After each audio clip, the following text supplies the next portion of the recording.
دھوپ بھی ہے، گرمی ہے، یہاں کوئی پانی پینے کا بھی بندوبست نہیں ہے آپ کے لیے۔ بہرحال آج ہم سراپا احتجاج سے ہم نے احتجاج کیا ہے اس بلڈنگ سے لے کر، جسے پارلیمنٹ کی بلڈنگ کہتے ہیں، اور سپریم کورٹ جو اعلیٰ عدلیہ کی بلڈنگ کہا جاتا ہے، وہاں تک گئے ہیں ہم۔ کیوں ہم آج نکلے ہیں؟ چند دن پہلے جو سپریم کورٹ میں ہوا، اپنا پارلیمنٹ میں ہوا، اور پہلے 26ویں ترمیم میں ہوا، اس سے پاکستان کے نظام عدل کا جو عمارت تھی وہ ڈھا دی گئی ہے۔ عدلیہ اپاج کہنا لفظ کم ہے، نہیں ڈھہ گیا ہے عدلیہ کا نظام۔ 26ویں ترمیم نے ایک حد تک کیا، پھر 27ویں ترمیم نے۔ اب آپ جانتے ہیں پاکستان جیسے ملک میں جہاں الیکشن لوٹ لیا جاتا ہے، جہاں ججوں کے بچوں کو اغوا کر کے فیملی پر دباؤ ڈال کر بھی بعض اوقات سننے میں آیا کہ فیصلے کروائے جاتے ہیں، لالچ دے کر پروموشن کے فیصلے دے کر، اب عدلیہ کدھر؟ عوام کو کہاں سے انصاف ملے گا؟ پاکستان کے لیے عوام کے لیے پاکستان کے عوام کے لیے انصاف کے تمام دروازے بند ہو گئے۔ اب ظلم کا راستہ ہمارے سسٹم کا کوئی ادارہ نہیں روک سکے گا۔ یہ جو پارلیمنٹ ہے یہ بھی ڈھہ چکی ہے۔ آپ کو یاد ہوگا اسی پارلیمنٹ میں رات کے وقت ایم این ایز کو اٹھایا گیا، آج تک نہیں پتا چلا کس نے اٹھایا، اور اسپیکر وہاں پر بیٹھا ہوا ہے، ابھی تک بیٹھا ہوا ہے۔ شرم نہیں ہے کہ آپ ان کی حفاظت نہیں کر سکتے؟ آپ تو کسٹوڈین ہیں ہاؤس کے۔ عوام کو اٹھا کر ترامیم کرائی گئی ہیں۔ 26ویں آپ نے دیکھا تھا کیا صورتحال تھی، 27ویں میں بھی متفقہ آئین کو متنازع آئین بنا دیا گیا۔ وہ ڈاکومنٹ جو فیڈریشن کو فیڈریشن رکھتا ہے اب وہ نہیں رہا ہے۔ پاکستان کی فیڈریشن پر اٹیک ہے، سالمیت پر اٹیک ہے، عوام کے حقوق پر اٹیک ہے، اور پھر آئین کے اندر جو لیمٹس ہیں قانون سازی کی، ایک تو یہ ہے کہ آئین کی جو روح ہے اس کے خلاف آپ کوئی بھی قانون سازی نہیں کر سکتے۔ دوسرا قرآن و سنت سپریم ہے وہاں پر، اور حاکمیت اللہ کی ہے۔ پاکستان کے ہاں بس ایک جملہ کہہ کے پھر یہ دیتا ہوں، پاکستان کے آئین کی روشنی میں اگر ہم جمہوریت کی تعریف کریں تو وہ یہ ہے: اللہ کی حکومت منتخب صالح صادق امین نمائندوں کے ذریعے عوام پر، آرٹیکل 62-63۔ یعنی کوئی بھی ایسا حکم جو اللہ کے احکام کے خلاف ہوگا وہ یہاں جاری نہیں ہو سکتا۔ امیونٹی صرف خدا کو حاصل ہے، خدا کو حاصل ہے، وہ تو دینے والا ہے، خدا کے علاوہ ہر کوئی جواب دے ہے۔ آپ نے 2 بت تراشے ہیں بندوں کے، 2 آدمیوں کو خدا بنایا ہے، ایک پریزیڈنٹ کو اور ایک چیف کو۔ چیف صاحب حافظ قرآن ہیں، انہیں ریجیکٹ کر دینا چاہیے، اس کو نہیں ماننا چاہیے۔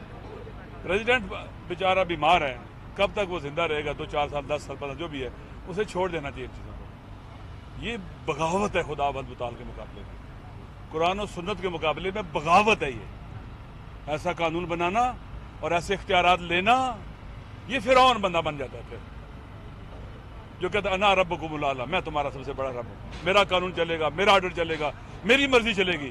اب یہ جو خدا بنائے انہوں نے، بندوں کے خدا بنائے ہیں انہوں نے، یہ بت تراشے ہیں، تو وہ کہیں گے کہ ہماری مرضی چلے گی، ہم ایسی کی تیسی کر دیں گے، ان کی اٹھا کے پھینکو، ان کو بولا کیسے ہے؟ لوگوں کے لبوں پر چپ کے تالے لگائیں گے۔ بنیادی انسانی حقوق پہلے ہی پامال کر رہے ہیں، لوگ مسنگ ہوتے ہیں، پتہ نہیں چلتا ہے۔ پھر جو کام کریں گے، آج اسرائیل کو تسلیم کرتے ہیں، کوئی پوچھ سکے گا؟ بتائیں۔ وہاں فورسز بھیجتے ہیں جو حماس کے خلاف استعمال ہوتی ہیں، جو کام اسرائیل نہیں کر سکا وہ ان کے ذریعے کرائیں گے، کوئی پوچھے گا ان سے؟ نہیں۔ پاکستان کے نیشنل انٹرسٹ کمپرومائز ہو، نیشنل سیکورٹی کمپرومائز ہو، کچھ بھی ہو، آپ ان سے نہیں پوچھ سکتے۔ نہیں، ہم پوچھیں گے، ہم اسی لیے نکلیں گے، پاکستان کے عوام پوچھیں گے۔ یہ ملک پاکستان کے عوام کا ہے، پاکستان کے 26 کروڑ عوام کا ملک ہے، لہٰذا ہم پوچھیں گے، ہم چپ نہیں رہیں گے جب تک زندہ نہیں چپ رہیں گے۔ اور سراپا احتجاج ہے، آنے والا جمعہ پورے ملک کے اندر یوم سیاہ کے طور پر منایا جائے گا۔ علماء کی ذمہ داری ہے، دینی ذمہ داری ہے، اس وقت بولیں، جوان، پیر و جوان، مرد و زن، زن و مرد، ہر کوئی اتوار کو جمعے کو یوم سیاہ بنائے گا، جی بی سے لے کر پورے پاکستان میں۔ لہذا اس دن سیاہ پٹیاں باندھیں گے، مساجد کے باہر جہاں بھی ممکن ہے وہاں پر احتجاج کریں گے۔ اور اس ظلم کے خلاف آواز بلند کریں گے. یہ ابتدا ہے، آغاز ہے. انشاءاللہ العزیز کے بعد پھر قومی کانفرنس بلائی جا رہی ہے. تمام کے تمام سوسائٹی کے طبقات کو، شخصیات کو بلایا جائے گا، جہاں پر پوری قوم کو اور سب لوگ آن بورڈ لے کر یہ جدوجہد جاری رہے گی، اور ان کے اضافے کے بعد پھر اس میں مزید طاقت آئے گی. شکریہ. بسم اللہ الرحمن الرحیم. میں آقا صاحب کا شکریہ ادا کرتا ہوں، اور تفصیل سے بات ہو گئی ہے. میں صرف دو باتیں کرتا ہوں. اس وقت پاکستان غلام ہے، اور چند لوگوں نے 24 کروڑ عوام کو غلام بنایا ہے. اشرافیہ کے نام پر ایک بدماشیہ پاکستان کے اوپر مسلط ہے، جو بہت بے شرمی کے ساتھ جمہوریت کا، عدلیہ کا، پارلیمنٹ کا کھلواڑ کر رہی ہے. ان کو شرم نہیں آتی. 2 کروڑ 60 لاکھ بچے اسکولوں سے باہر ہیں. 100 روپے فی لیٹر لوگ ٹیکس دے رہے ہیں پیٹرول میں. 14 قسم کے ٹیکس بجلی کے بلوں میں دے رہے ہیں. اور اس وقت 62% لوگ گندا پانی پینے کی وجہ سے بیمار ہیں. اور بدترین قسم کی مہنگائی ہے. اور پولیو نے پنجے گاڑے ہوئے ہیں، دہشت گردی نے پنجے گاڑے ہوئے ہیں. 2.5 لاکھ روپے ہر پاکستانی مقروض ہے. کروڑوں کی تعداد میں نوجوان بے روزگار ہیں. ان کے لیے کوئی قانون سازی نہیں ہو رہی. چند لوگوں کے لیے قانون سازی ہو رہی ہے، اشرافیہ کے لیے قانون سازی ہو رہی ہے. انہوں نے پارلیمنٹ کو غلام، انگوٹھا چھاپ، ربڑ سٹیمپ اور اسکرپٹڈ کارروائی کا مرکز اور اشرافیہ کے نام پر بدماشیہ کا غلام بنا دیا ہے. ہم ایسے دستور کو اور صبح بے نور کو نہیں مانتے اور مسترد کرتے ہیں. 27ویں آئینی ترمیم اشرافیہ کے نام پر بدماشیہ نے اپنے لیے کیا ہے، اور یہ آئین جمہوریت، عدلیہ، فنڈامنٹل رائٹ کے اوپر ڈرون حملہ ہے. ہم اس کو مسترد کرتے ہیں. اور استثناء، یہ خوف ہے، استثناء غیر اسلامی ہے، غیر شرعی ہے. استثناء غیر دستوری، غیر آئینی ہے. استثناء انسانی حقوق کی خلاف ورزی ہے. پاکستانی قوم اس استثناء کو مسترد کرتی ہے. اس کے آئین، جمہوریت اور پارلیمنٹ، اس کی جنگ ہم جاری رکھیں گے اور مزاحمت کریں گے. اور پھر یہ حکومت کیا کر رہی ہے؟ پاکستانی پویلین میں اسرائیلی آفیشل کو بلا کر وزیر اعظم کے مشیر سیاحت اس کا استقبال کرتے ہیں، اس کے ساتھ ہاتھ ملاتے ہیں. اور کل رات پاکستان نے سلامتی کونسل میں ٹرمپ کے 20 نکاتی منصوبے کا ان کے حق میں ووٹ دیا ہے. حالانکہ چین نے ووٹ نہیں دیا، حالانکہ روس نے ووٹ نہیں دیا. وہ غیر جانبدار رہے، ان کے اعتراضات تھے اس منصوبے کے اوپر.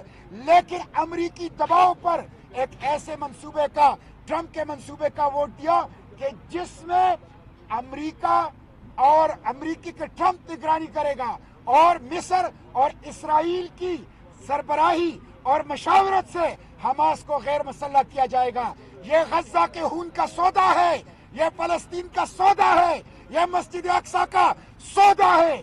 کل رات سیکیورٹی کونسل میں پاکستان کا ووٹ دینا پاکستانی عوام کے جذبات کی نمائندگی نہیں، پاکستانی عوام کے احساسات اور زخموں کے اوپر نمک پاشی ہے. ہم اس کو مسترد کرتے ہیں.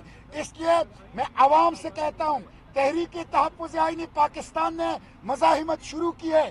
سیاسی قیدیوں کو رہا کرو، جعلی پارلیمنٹ کے بجائے حقیقی پارلیمنٹ بحال کرو، اور یہ 26ویں آئینی ترمیم، 27ویں آئینی ترمیم واپس لو.